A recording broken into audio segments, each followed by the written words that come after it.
À peine condamnée pour du détournement d'oseille publique, la bande à Le Pen est déjà de nouveau dans le viseur. On lui reproche, à elle et à ses autres copains racistes du Parlement européen, d'avoir, détourné de l'oseille publique. Parce que le vol, quand c'est pas fait par des Arabes, c'est pas vraiment du vol. Ah, je suis encore tout ému de l'époque où la châtelaine à la tête du machin nous expliquait que c'était tous des pourris là-dedans. Bah, tu vois, ils ont fini par trouver leur maître. Et alors qu'est-ce qu'on leur reproche aux consanguins cette fois? D'avoir notamment balancé l'oseille de l'Europe dans des assauts qui avaient rien à voir avec la choucroute. Enfin, rien à voir, tu dois bien avoir un membre du clan déjà bien friqué au bout du bail quand même. Ouais, les mouves à Le Pen, suffit de regarder dans les poches à qui finit l'oseille, puis jeter un œil vite fait à son arbre généalogique, tu vas voir, il y a des branches qui se touchent. C'est un peu le contraire de Robin des Bois en fait, vu que leurs copains bourgeois ils font dans l'évasion fiscale, l'argent public c'est surtout celui des gens qui galèrent. Du coup, on peut dire que ça vole aux pauvres pour donner aux potes quoi.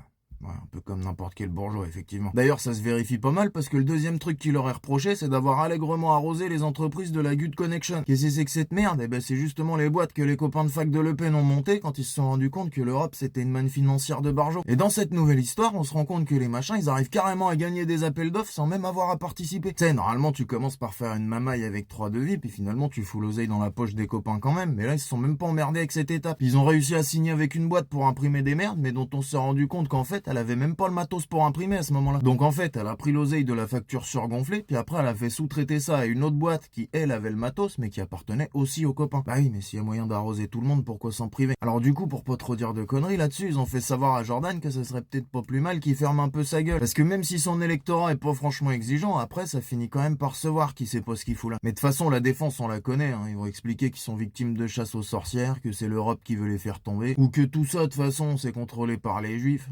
Ah oui, bon, ils le disent plus exactement comme ça, mais t'inquiète, les copains, ils l'entendent comme ça quand même. Et puis nous, on va encore se dire que le pire, c'est pas qu'ils niquent le monde tout en étant même pas assez compétents pour le faire. Non, le pire, c'est que les gens qui les suivent soient assez cons pour se faire douiller. Et c'est là qu'on va se tromper. Parce qu'on a beaucoup trop tendance à sous-estimer à quel point l'électeur RN se fout complètement de se faire plumer du moment que c'est par quelqu'un qui déteste les Arabes. Entre les étrangers et la corruption, le choix est vite fait. C'est des gens qui sont bien moins honnêtes que racistes. Ils ont beaucoup moins d'amour propre que de haine pour les autres. Bref, ce sera qu'une affaire de plus pour Le Pen et elle fera probablement pas un point de moins aux prochaines élections si elle peut se présenter.